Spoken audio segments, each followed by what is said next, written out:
Hello fight fans, welcome to Fight for Sight, where we give you the info so you pick the fight right. Today we bring you Errol Spence versus Terrence Crawford, who will fight for the undisputed championship on July 29th. Who will win? As we all know, styles make fights, and we have the ultimate style creator in Errol Spence Jr.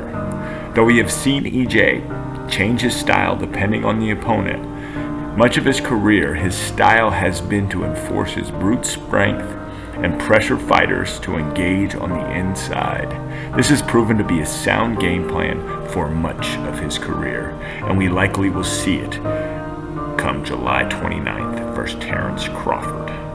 Can Crawford overcome the immense pressure? This is Fight for Sight, Spence Crawford. The undefeated, reigning and defending IBF welterweight champion of the world, introducing the truth, Errol Spence Jr. And his opponent across the ring, fighting out of the red corner, from Omaha, Nebraska, USA, the reigning, defending, undefeated Terrence Crawford.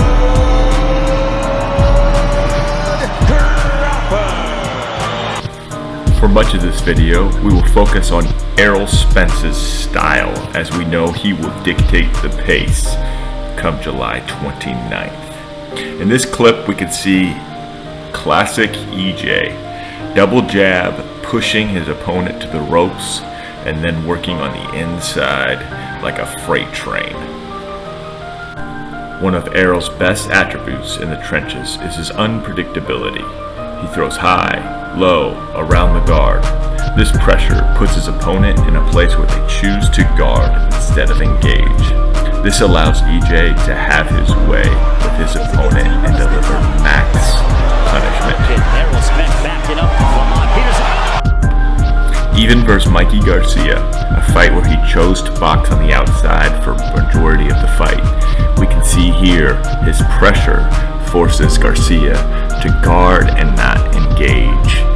EJ will create these type of scenarios to the best of his ability versus Terrence Crawford. Bud has two variables he must be able to handle. A, control the distance, and B, when the fight is in tight quarters, be able to counter.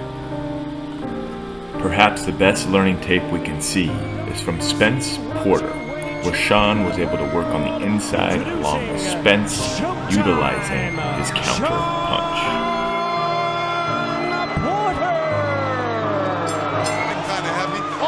Big left by Porter. Big left hook right on the temple of Spence. He's landing the hard. Here Porter controls the range and counters with a short left and engages in the trenches and takes control. Big left hook right on the temple of Spence. He's landing the hard shots to the And as you can see, Porter's straight in front of him, so he's got to be careful when he does that. Here's where Porter connects him with a straight right. Again, Porter has moderate range versus Spence, slips the jab, and counters with the right to engage on the inside. Porter again is willing to fight in tight quarters. This time slips, feints, and engages along the ropes.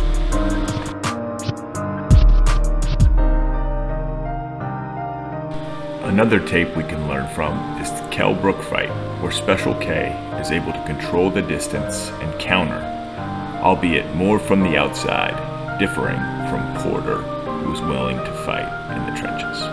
However, we are able to see that Kell does not want to fight in the inside, and instead will hold or guard when getting close. As with most Spence fights, EJ was able to wear down Kell, eventually gaining a TKO stoppage.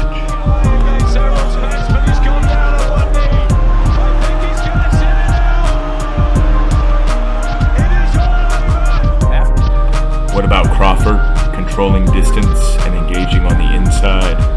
Let's analyze.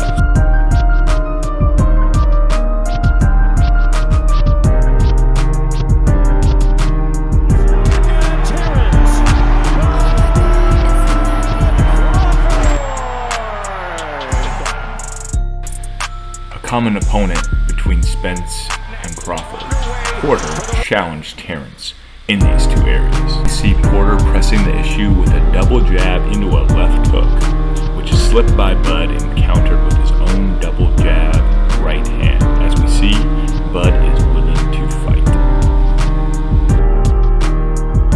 In this exchange, we can see Bud still mastering the distance as he steps back while engaging, finishing with an overhand right.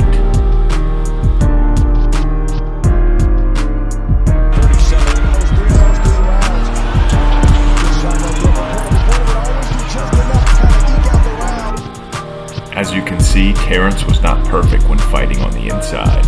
Here, Porter forces the issue, closes the distance, and Terrence has to hold and guard. These are situations Errol Spence will thrive in.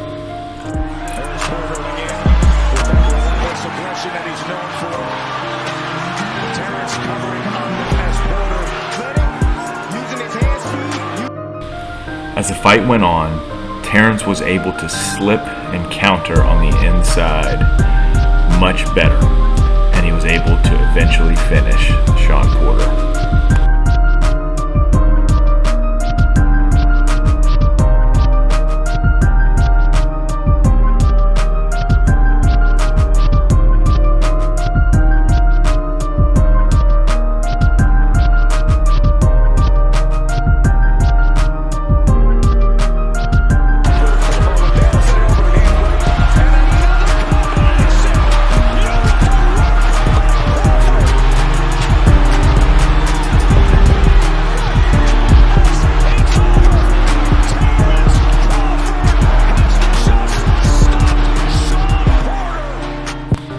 Another pressure fight Terrence had was with Jeff Horn. Though Horn is not technically sound like Errol Spence, we see the footwork Bud will try to implement versus Spence's pressure. Here, Horn lunges in and Terrence steps back, counters, and steps aside. This is footwork that Terrence will likely try to implement versus Spence.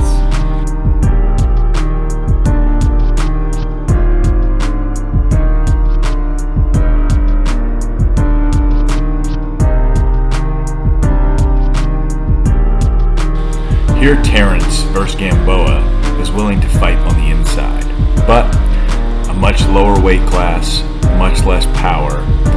Errol Spence should demand much more respect than this. Obviously, this fight has many other attributes other than fighting on the inside, but knowing Spence's history, we will likely see a pressure fight. To finish up this video, we will leave you with clips from the 6th and 7th round of Spence vs. Ugas, which will show you what to do and what not to do versus Spence when fighting on the inside. You gotta know how to change up. And they're just standing right in front of each other. That right hand hurt Spence. Spence is setting. Ugas. Wow. All right, Steve Errol Spence is delivering. The crowd.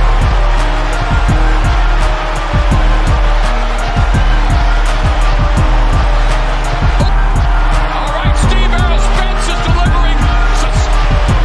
The crowd.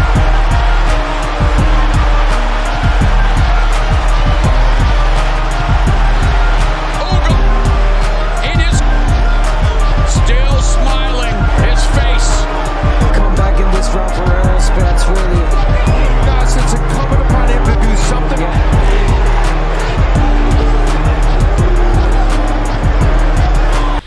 Who will get the glory and forever be remembered as undisputed welterweight champion? We'll let you decide. Like, comment, and subscribe. But the fighters will put everything they have for you to remember their name.